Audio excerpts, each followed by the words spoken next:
Gloria a Dios. Buenas tardes, amados hermanos, aleluya. Les damos la bienvenida, les bendecimos con la paz del Señor, aleluya. Damos comienzo a un nuevo estudio, dando la segunda clase con nuestra hermana maestra, Beatriz Murialdo, sobre el tema de Juan. Realmente que es un estudio hermosísimo, que daremos comienzo. El otro día fue la introducción, pero la introducción estuvo bellísima, hermano. Así que expectante para que lo que Dios tiene para brindarnos, para firmarnos en sus promesas. El brillo de este mundo se opaca ante ti, la gloria de esta tierra la veré. Todo cae en tu presencia, oh Rey, hermosa es tu presencia, Señor. Tu presencia está aquí, sí, Señor. Tu presencia en mí, y tu pueblo te recibe alabándote. Hermosa es tu presencia, Señor. El brillo de este mundo se opaca ante ti, la gloria de esta tierra nada es. Todo cae en tu presencia, oh Rey, hermosa es tu presencia, Señor. Tu presencia está aquí, gracias, Señor. Tu presencia está en mí, y tu pueblo te recibe alabándote. Hermosa es tu presencia, Señor. Hermosa es tu presencia, Señor.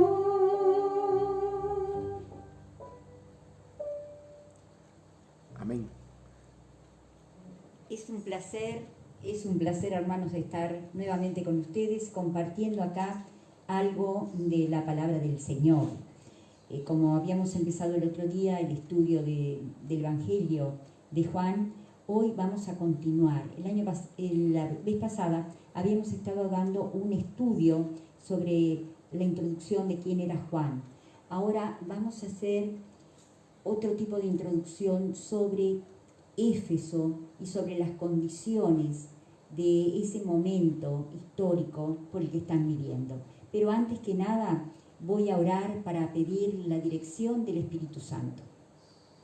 Padre Santo y Dios Todopoderoso, en el nombre de Jesucristo, Padre amado, te ruego, Dios mío, la dirección de tu Espíritu Santo, Señor. Que todo lo que digamos, lo que pensemos, lo que maquinemos en nuestro corazón sea guiado por tu Santo Espíritu. Dame sabiduría, Señor, para transmitir todo lo que deseo transmitir. Y para todo aquel hermano que me está oyendo, que pueda recibirlo, también dale sabiduría para que lo pueda recibir y que podamos aprovechar al máximo las cosas que tú tienes preparadas para nosotros. Para ti, Señor, es toda la gloria, la honra y la alabanza. Después de esta hermosa alabanza que hizo nuestra hermana Mari, bueno, ahora vamos a comenzar a hablar sobre otra parte que es un preámbulo también. No sé si hoy nos dará el tiempo como para comenzar. Yo pensaba hoy comenzar ya con el capítulo 1, pero vamos a ver, antes quiero hablar sobre Éfeso y la importancia de esta ciudad. Bueno, vamos a comenzar. Cuando el apóstol Juan escribió el libro, el Evangelio de Juan, estaba en Éfeso. Todos los libros los que tienen primera, segunda, tercera de Juan, Apocalipsis, los escribió en Éfeso. Quizás alguno de ellos los escribió en Patmos, pero otros teólogos dicen que todo lo escribió en Éfeso.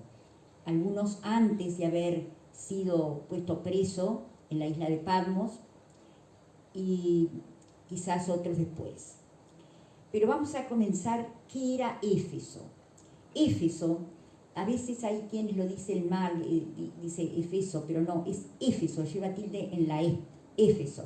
Éfeso está ubicada, una ciudad muy grande, estaba ubicada en Jonia, en Asia Menor.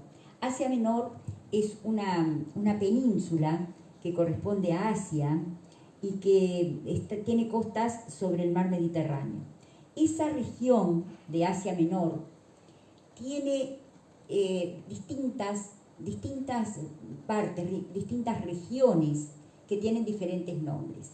Éfeso justamente está ubicada en Jonia, tiene las costas sobre el mar Egeo y era una ciudad sumamente importante.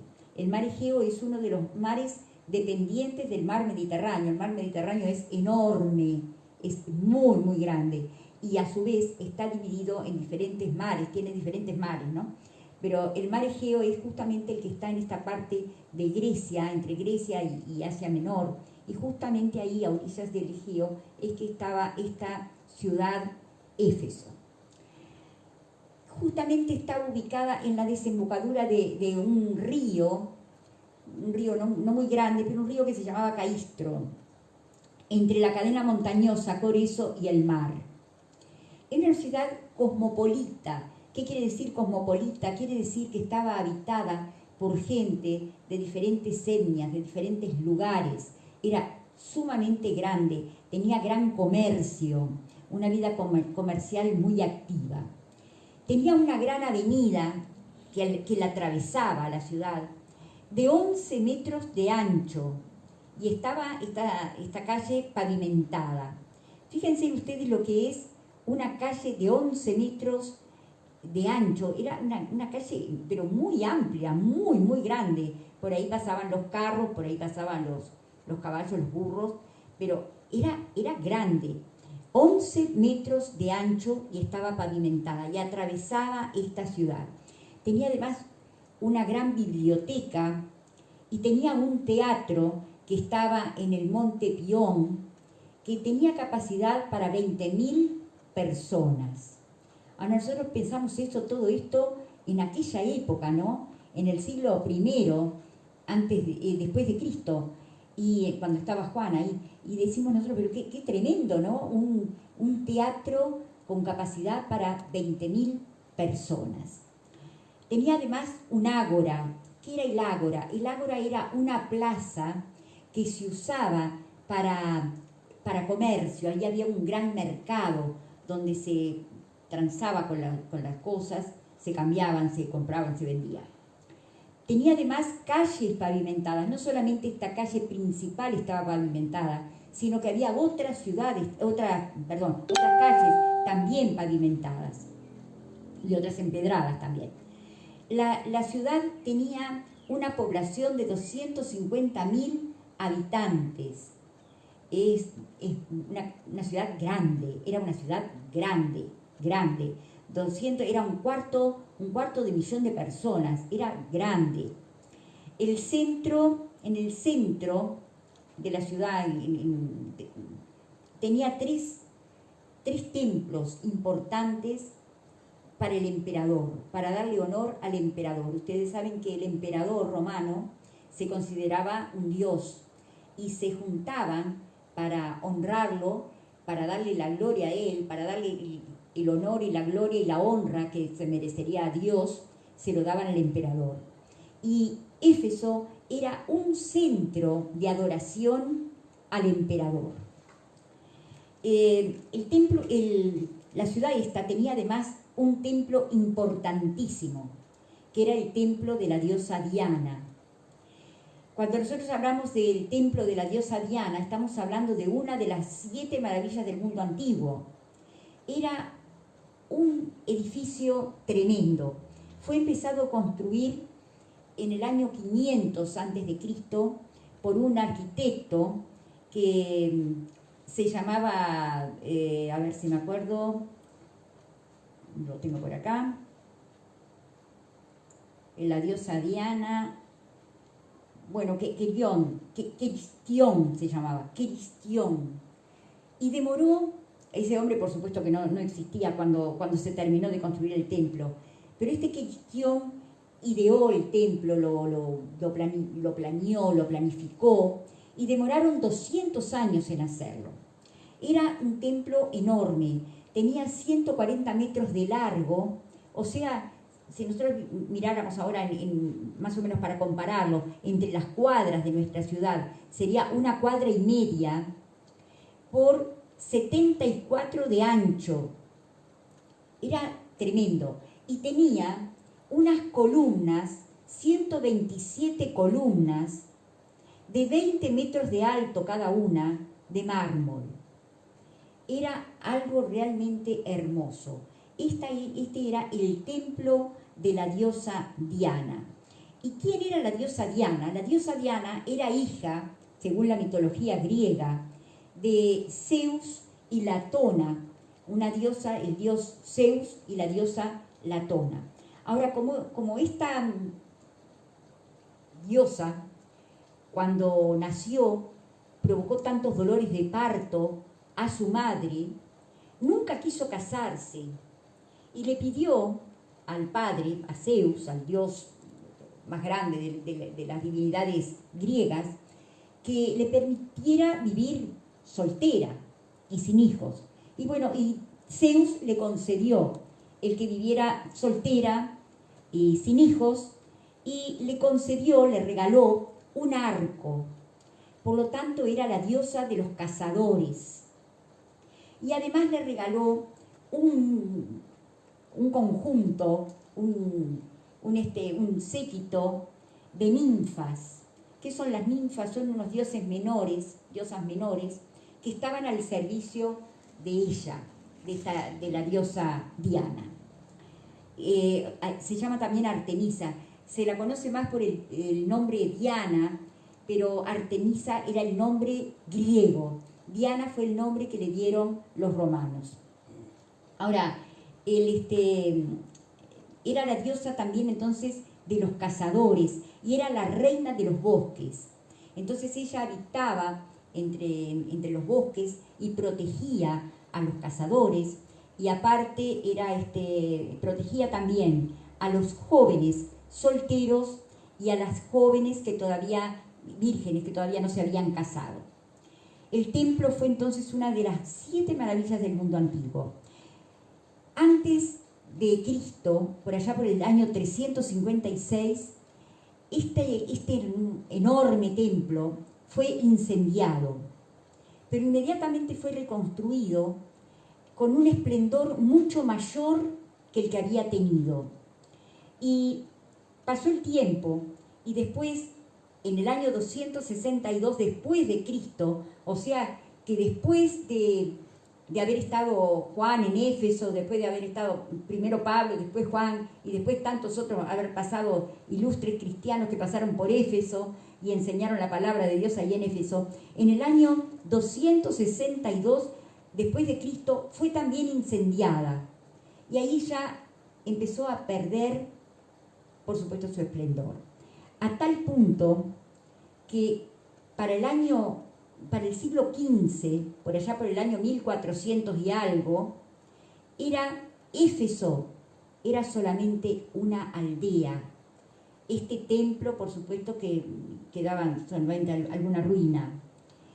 Y desapareció esta ciudad de Éfeso con todo ese esplendor tan grande que había tenido, ¿no? En estos primeros momentos, en este primer siglo, que fue tan cosmopolita, tan comercial, tenía rutas comerciales que se cruzaban ahí en Éfeso, que iban para diferentes lugares, que daban movimiento a tantas personas, a tantos vías comerciales para Asia, para Europa, para África. Bueno, llegó a perder importancia y pasó a ser simplemente una aldea, y en el siglo XV, o sea, por el 1400 y algo, fue desapareciendo. Hasta que un arqueólogo, Wood, en 1870 empezó a buscar y desenterró las ruinas de esta, que fue una hermosísima ciudad. Vamos a ver Pablo. Pablo estuvo en esta ciudad y revolucionó con el Evangelio esta ciudad. Esto nosotros lo podemos ver en el libro de Hechos de los Apóstoles. Ahora, si nosotros pensamos en Pablo, cómo lo revolucionó Éfeso, tenemos que pensar en la década del 50, en la década del 60. Por esa época fue que Pablo revolucionó Éfeso. Para ese entonces, la ciudad era gentil, es decir, no conocían a Dios, eran más los griegos que habían que los cristianos. Después que Pablo revolucionó esa ciudad y se convirtieron muchísimas personas al cristianismo, como dice Hechos de los Apóstoles, llegamos a la época de Juan, que fueron en el año 70 más o menos fue Juan a Éfeso. Antes del 70 fue, porque se piensa que Juan llegó a Éfeso antes de la destrucción de Jerusalén. Como dijimos el otro día, Jerusalén fue destruida en el año 70 por Tito. Fue destruido el templo y fue destruido también la ciudad, las murallas de Jerusalén. Y todos los judíos salieron de Jerusalén. Para el año 70, en esa década del 70, ya no quedaban judíos en Jerusalén. Todos se habían dispersado. Fue una diáspora de judíos, se fueron dispersando por toda la tierra conocida y ya no quedaban judíos en Jerusalén. Cuando Juan llega a Éfeso, fue antes del 70, antes de la destrucción de Jerusalén. Y bueno, ya él se quedó ahí en Éfeso y fue pastor, empezó a pastorear las iglesias. Saben que como le podemos leer nosotros en Hechos de los Apóstoles, cuando Pablo empezó a predicar en Éfeso, muchos de los artesanos se enojaron con Pablo. ¿Por qué? Porque ellos hacían de plata los templos, imágenes del templo de la diosa Diana, y los vendían para que cada uno de los que pasaban ahí, de los que venían a adorar a la diosa Diana, se llevara de recuerdo ese templito, los templecillos, como dice la Biblia, los templitos de plata de la diosa Diana, y se los llevaban de recuerdo y los llevaban para adorar a la diosa Diana. Y fue tan grande la predicación, tan efectiva la predicación de Pablo, que se enojaron con él. Se enojaron muy mal con él, que lo tuvieron que defender y pasó muy mal. Pablo y Bernabé pasaron muy mal ahí a raíz de esta discusión que tuvieron con los plateros. Ellos no querían dejar su oficio porque lógicamente con este oficio le daban trabajo a muchas personas que trabajaban con la plata haciendo estos templecillos, y a su vez ellos también ganaban plata. Los dueños del negocio ganaban mucho dinero con esto y por supuesto se enojaron con Pablo. Ahora, después de un tiempo, esta ciudad pasó a ser más cristiana que gentil, gracias a Pablo. Y para esta época en que está Juan ahí, muchas iglesias se habían levantado, cientos de iglesias se habían levantado. Ahora, ¿cómo se levantaban estas iglesias? Porque nosotros cuando hablamos de iglesia pensamos en el templo, ¿verdad? Y decimos, bueno, la iglesia nuestra, en realidad no es la iglesia nuestra, el templo donde nosotros nos reunimos, tenemos que decir, está en tal lugar. El templo, por ejemplo, está en tal calle, el otro templo está en otra calle. Bueno, En aquel entonces no había templos construidos específicamente para que se reuniera la iglesia. La iglesia se reunía en casas de familia. Las casas eran casas muy grandes. Tenían habitaciones arriba, tenían habitaciones abajo, tenían habitaciones grandes donde se podían reunir. Ahí se reunía la iglesia.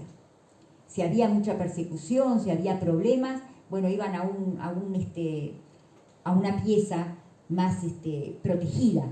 Pero si no, tenían una pieza especial para reunirse con todos los hermanos en el día que ellos quisieran reunirse, domingo y cualquier otro día que quisieran reunirse. Según lo que nosotros podemos leer en Hechos de los Apóstoles, en el capítulo 19, del 1 al 40, por ahí, nosotros vemos que hay muchos exorcistas ambulatorios. ¿Qué quiere decir exorcistas ambulatorios? Si hay exorcistas, cuando hablamos de exorcismo, estamos hablando de gente que está endemoniada. Y el exorcista justamente, ¿qué es lo que hace? Limpia a esa persona, le saca los demonios que la puedan estar atacando, que puedan estar en conflicto con ella, que la puedan estar perjudicando de alguna manera. Ahora, como habla de que había muchos exorcistas, nos está hablando de que en esa ciudad había mucha opresión. Y esa opresión que decía Pablo que había, que está ahí escrito en el libro de Hechos, esa opresión venía justamente de toda esta idolatría que se vivía, que se respiraba, que se manejaba en Éfeso. Tenemos los templos de los emperadores, que había 3 templos grandes para darle honra y honor y gloria al emperador. Estaba el templo de la diosa Diana y otros tantos templos que podemos nosotros imaginar que estaban también dándole la gloria al enemigo. Así que había muchos exorcistas. Entonces eso nos da idea, como les estábamos diciendo, de que había mucha opresión espiritual.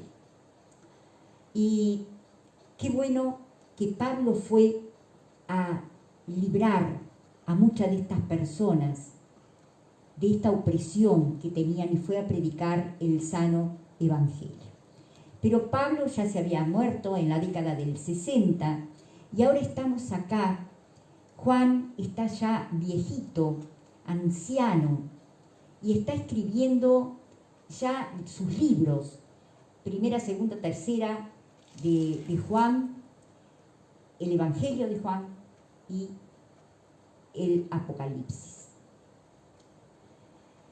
Saben que por este motivo de que había tantas iglesias, era necesario, y en la época, ya en la época de Pablo, después cuando quedaban las iglesias establecidas, quedaron iglesias en casa de familia establecidas, como en la época de Juan, que había muchas más iglesias establecidas en distintas casas, era necesario que hubiera personas que enseñaran la palabra de Dios y que hubiera personas que dieran clase del Evangelio, que estuvieran hablando del Dios verdadero. Había necesidad. Entonces se levantaron pastores y maestros que recorrían las regiones, que se establecían, que empezaban a enseñar a la gente. Pero como era tan grande la necesidad, se levantaban muchos pastores y muchos maestros. Y muchos de ellos no estaban preparados como para enseñar, porque no había quien los instruyera, quien les diera conocimiento suficiente para que pudieran enseñar a otros, ¿no? Entonces, esto trajo una enseñanza errónea. Y aquí empiezan a surgir doctrinas erróneas, que quizás con toda buena voluntad, a veces estos maestros itinerantes tenían buena voluntad para enseñar y querían enseñar de la mejor manera, pero de todas maneras creaban divisiones adentro de la iglesia.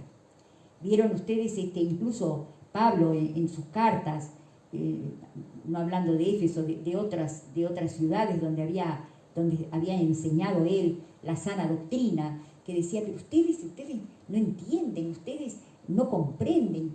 Ustedes dicen que son de Pablo, otros de Pedro, otros de Apolo, pero no, pero todos somos de Cristo. Entonces había confusión, y así como había confusión en otras ciudades, en Corinto, como estábamos hablando recién, en otras ciudades, también había acá en Éfeso y en todas las ciudades. ¿Por qué? Porque se habían levantado maestros y pastores que no tenían conocimiento suficiente de la palabra de Dios, pero que estaban enseñando a otros. Era necesario poner en orden los escritos, todo lo que andaba circulando, todas las cartas que andaban circulando, ponerlas en orden para saber cuál era la que realmente pertenecía al canon y la que estaba fuera del canon. En esta época, desde la época de Pablo, vamos a ver qué persecución tuvieron los cristianos. El primero en perseguir la iglesia mal fue Nerón.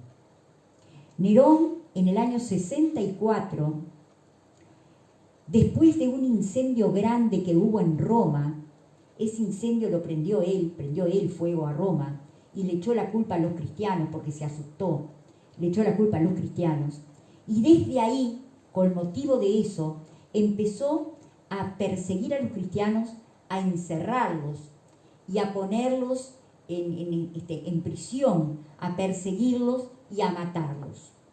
¿De qué manera murieron los cristianos? Bueno, morían en el circo romano, el Coliseo. En el circo romano, ahí morían los cristianos comidos por los leones.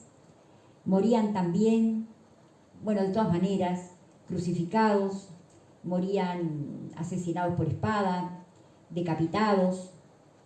Pero justamente con Nerón tenía un problema con el incendio, con el fuego, y entonces hacía antorchas con los cristianos y los ponía prendidos fuegos en el jardín de su casa para alumbrar el jardín.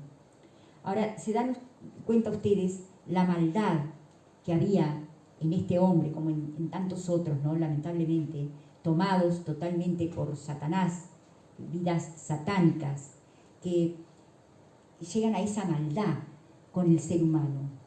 Este Nerón le prendía fuego a los cristianos, los destacaba, les prendía fuego y de esa manera alumbraba su jardín de noche. Una maldad, algo que no lo podemos realmente imaginar.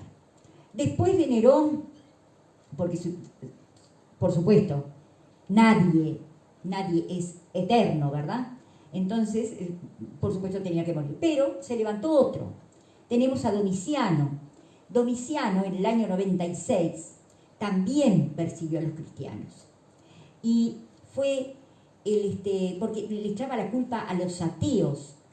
Le echó muchas veces la culpa de todo lo malo que pasaba. Y justamente fue el que puso preso a Juan en la isla de Patmos. Según dice la tradición, Juan también fue metido en una olla de aceite hirviendo, de la cual Dios lo salvó milagrosamente. Pero esto no tengo la fuente como para decirle realmente pasó. La tradición dice que sí que pasó. Otro emperador también perseguidor de la iglesia y de los cristianos fue Trajano en el año 98. Dicen que Trajano fue un muy buen emperador, pero él perseguía a los cristianos cuando eran denunciados y entonces él los castigaba. Por ejemplo, si los vecinos denunciaban a ciertos cristianos porque hacían bochinche, porque hacían barullo, por esto, por otro, eran denunciados por distintas cosas, entonces venían de parte del emperador de Roma, entonces eran castigados. A pesar de que era un buen emperador, pero cayó en este pecado de perseguir a los cristianos. Pero manda a un joven, este joven se llama Plinio, y este joven venía con el deseo de conocer de los cristianos, y empezó a indagar en Éfeso sobre los cristianos, y empezó a ver cómo eran los cristianos, cómo se manejaban, cómo vivían. y dio un informe tan bueno sobre los cristianos. Dijo que eran tan buenas personas que este informe quedó registrado en la historia y es un deleite para nosotros poderlo leer. Era el informe del joven Plinio. Elogia a los cristianos. Bueno, las persecuciones de los cristianos, hasta el año 90 y tantos, vivió nuestro apóstol Juan, que es el que tenemos el evangelio acá, que vamos a empezar a hablar de él. Pero las persecuciones de los cristianos siguió hasta el año 300 y algo. ¿Por qué hasta ese año? Porque en el 300 y algo, 313, se convirtió al cristianismo Constantino, el emperador Constantino. Como este emperador se convirtió al cristianismo, y podríamos decir convertido al cristianismo entre comillas, porque vio que era una ventaja ser cristiano, porque seguramente había cosas del cristianismo que a él le daban paz, que a él le gustaban. Bueno, este hombre tomó al cristianismo como la religión de Estado, como la religión oficial. Entonces, a partir de ahí, los cristianos no fueron más perseguidos. Pero el cristianismo empezó a crecer, a crecer, a crecer, de una manera impresionante. ¿Por qué? Porque todos querían estar con la religión del emperador para sacar provecho, para sacar alguna ventaja. Entonces eso trajo un deterioro dentro del cristianismo. Porque nosotros como cristianos sabemos que tenemos que empezar a caminar, somos encontrados por el Señor, tenemos nuestro encuentro con el Señor nos va transformando, nos va cambiando, así como cambió a Juan, que estábamos diciendo el otro día, que era el hijo del trueno, y lo transformó para que fuera el mismo que escribió la primera epístola, que dice: mis hijitos, mis queridos, los quiero, con ese cariño, con ese amor. A cada uno de nosotros también nos va transformando. Entonces, fue una época en que vino en forma masiva gente al cristianismo. Y el cristianismo perdió mucho en cuanto a la fe, en cuanto a la pureza, al servicio del cristiano, a la integridad, a la santidad de los cristianos que formaban parte de la iglesia. ¿Por qué? Porque vinieron en forma masiva, porque no podía enseñárseles a todos juntos, y porque tampoco les interesaba ser enseñados, simplemente formaban parte de la iglesia porque estaba bien pertenecer a la iglesia del emperador. Bueno, si nosotros nos ponemos a pensar, después que fue formada la iglesia de Éfeso, fundada por hermanos cristianos, 25, 30 años después de haber sido fundado, cuando Juan estaba al frente de la iglesia, es decir, cuando era un apóstol reconocido entre todas las iglesias de Éfeso, todas las pequeñas iglesias que funcionaban en las casas de las personas, lo reconocían a él como autoridad, como apóstol, como el anciano. Él mismo se llamaba el anciano, por eso lo vemos en las cartas, cuando habla se refiere a él mismo como el anciano. Yo, el anciano, bueno, era reconocido. Bueno, por allá entonces, 30 años después de fundada la iglesia en Éfeso, cuando ya estaba Juan al frente de la iglesia me refiero a toda la población cristiana, era una iglesia más cristiana que gentil, era judía. Primero fue más gentil, después pasó a ser más judía, más cristiana, más con base cristiana. ya no quedaban en Jerusalén, como dijimos, judíos en la década del 70. Todos ya habían emigrado. Las sinagogas se habían desparramado por todo el mundo conocido. ¿Y qué era la sinagoga? Eran lugares donde se reunían, eran casas también, donde se reunían los judíos. Donde había un grupo de judíos, ahí se formaba la sinagoga. Y la sinagoga era como una especie de embajada judía, donde iban los judíos a hablar. Cuando se trasladaban de un lado para otro, primero iban a los judíos a saludar a sus judíos. Y era lo que hacía Pablo. Cuando iba de un lugar a otro, iba primero a predicarle a las sinagogas para después ir a los gentiles. Cuando era la época de Juan, Éfeso estaba convertida. Había muchos judíos convertidos, pero también había muchos gentiles que se habían convertido al cristianismo. Y los judíos que estaban desparramados por todo el mundo conocido aceptaron a las autoridades romanas y las respetaban, reconocían las autoridades romanas y las respetaban. Ya era una actitud diferente a la que tenían en la época de Jesús y en otras épocas después. Ya en ese entonces, ya el que quedaba judío había aceptado el gobierno romano y las autoridades romanas. Bueno, de Juan, ¿qué podemos decir? Juan fue el autor inspirado por el Espíritu Santo para escribir el Evangelio. Quizás, fíjense que ya estamos en la última década del siglo I y Juan ya tenía muchos años. Quizás su vista y su pulso no estaba tan bien como para escribir, y quizás tuvo un amanuense. ¿Quién es el amanuense? Es la persona que le escribe a uno. Juan dictaba y el amanuense escribía. Lo más probable es que haya tenido un amanuense por su vista, por su pulso, para escribir todo lo que él escribió. Quizás precisaba a alguien que lo ayudara. De todas maneras, el agiógrafo, el escritor sagrado, quizás no fue el que escribió, pero fue sí el que dictó para que se escribiera. Y fue inspirado por el Espíritu Santo.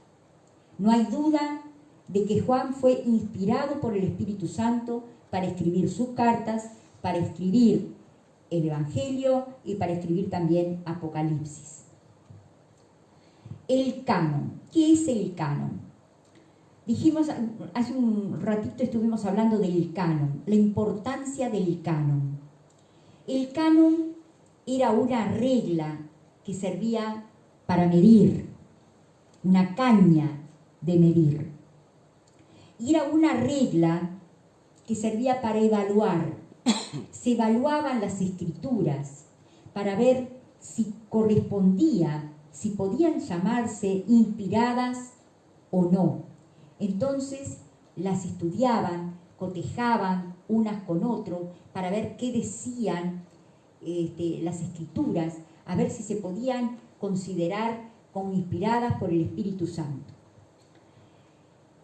Saben que por allá por el año se recopilan, por el año 115 y 120 después de Cristo, se empiezan a recopilar las cartas, se empiezan a recopilar los escritos y se empieza a ver, antes de esa fecha, antes del 115, del año 115, todo estaba bien y todo circulaba y todo se leía.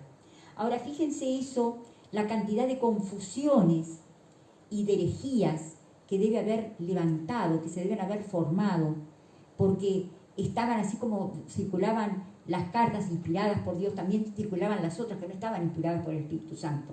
Entonces, en todo ese barullo de escritura y de escritos que iban de un lado para el otro, había escrituras muy confiables de Pablo, de los apóstoles, y había otras que no tenían nada que ver, ¿no? Y sin embargo eran leídas también, ¿no? Entonces eso ahí a partir del 115 al 120 después de Cristo, se empezaron a recopilar todas las cartas y a estudiarlas, para ver cuáles eran los libros inspirados neotestamentarios. El del Antiguo Testamento ya estaban todos en orden, pero faltaban los del Nuevo Testamento. Entonces ahí apareció un Clemente de Alejandría, apareció Ireneo. Ireneo fue discípulo de Policarpo. Policarpo fue discípulo de Juan. Y Policarpo le enseñó a Ireneo que las cartas de Juan eran del apóstol, que había que creerla en ellas, que estaban bien escritas, que estaban inspiradas por el Espíritu Santo. Después apareció Clemente de Alejandría en el año 100, que también lo reconoció a Juan como el autor de las cartas, como el autor del Evangelio. Después apareció un tal Papías, que habla del anciano que escribió sobre Jesús, en que entonces reconoce que había un anciano que escribió sobre Jesús. Y este anciano, según da a entender, era justamente el apóstol Juan, que había escrito el Evangelio. Después aparece Orígenes. En el año 185, del 185 al 254, o sea, al final del segundo siglo y principio del tercer siglo, Orígenes de Alejandría, de la ciudad de Alejandría, forma el canon con 27 libros, que es lo que nosotros tenemos actualmente como el Nuevo Testamento. El Nuevo Testamento nuestro está formado por 27 libros que forman el canon. El primer canon lo formó Orígenes de Alejandría. Orígenes era el nombre. Y había otros que también dan por cierto que fue Juan el autor de este libro, pero que eran gnósticos, que eran herejes, que distorsionaban la palabra de Dios, que traían confusión. Por ejemplo, Basílides, Marción y Valentín.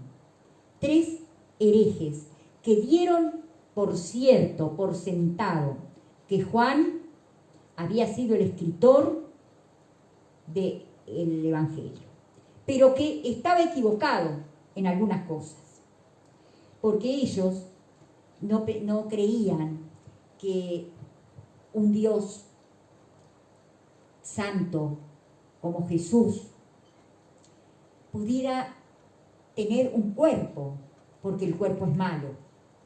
Entonces de ninguna manera podía el Señor Jesús haber venido en carne. Estos eran los gnósticos. Los gnósticos en la época de Juan todavía no estaba el gnosticismo formado, pero ya habían tendencias gnósticas para las cuales escribió Juan. En contra de eso, ¿no? Escribió en las cartas. Si vamos a las epístolas de Juan, a las 3, la segunda, la tercera, hablan de los gnósticos, la primera sobre todo, las 2 últimas son más personales, pero la primera habla de que Cristo vino en carne, y Él en el Evangelio, cuando nosotros vamos a empezar, si Dios quiere, ya en la próxima clase, vamos a empezar el Evangelio, vamos a empezar el capítulo 1, y vamos a empezar capítulo 1, versículo 1, así, y vamos a ver cómo Juan se afirma en que Jesús vino en carne. Es el verbo de Dios, hecho carne. Y este es el tema principal de esta carta, la necesidad de esta epístola, la necesidad de creer en Jesucristo, que es el verbo de Dios hecho carne. Ese es el tema principal. Y acá quiero que, antes de terminar, porque ya es hora de terminar, pero quiero hacerles recapacitar sobre algo. Empieza este evangelio con: en el principio era el verbo, y el verbo era con Dios, y el verbo era Dios. En el principio. Y si nosotros vamos a Génesis, quiero leer con ustedes en Génesis, acá que lo tengo marcadito por acá. En Génesis, bueno, vamos a buscar Génesis. Acá dice, en el principio creó Dios los cielos y la tierra. Empieza igual, en el principio. Y esta expresión, en el principio, nos trae a nosotros un gran problema. En el principio. ¿Qué quiere decir en el principio? Bueno, esto lo dejamos para la próxima clase, porque nosotros tenemos, nuestra mente no alcanza a comprender la eternidad. Para nosotros todo tiene un principio, tiene un fin. Pero acá en el principio está hablando de eternidad, está hablando de en el principio, cosa que nosotros no podemos entenderlo, tenemos que pensar muy bien. Bueno, así que en el principio era el Verbo, y el Verbo era con Dios, y el Verbo era Dios. Gracias Señor por haberme permitido hablar sobre Juan, sobre Éfeso, sobre todas estas cosas que sucedieron en el primer siglo y que nosotros tenemos que aprender y tenemos que dar por cada cosa que pasó, por cada circunstancia. Nosotros tenemos que aprender algo porque fueron motivadoras de cosas que sucedieron después. Cada cosa que pasó siguió después, con algo, tuvo la causa de algo, causa-efecto, fue causal de algo que pasó. Bueno, por eso estuvimos viendo todo esto, estuvimos viendo el proceso de Juan, cómo Juan llegó a Éfeso antes de la destrucción de Jerusalén, antes del año 70, cómo llegó a organizar la iglesia de Éfeso, cómo fue reconocido como el anciano.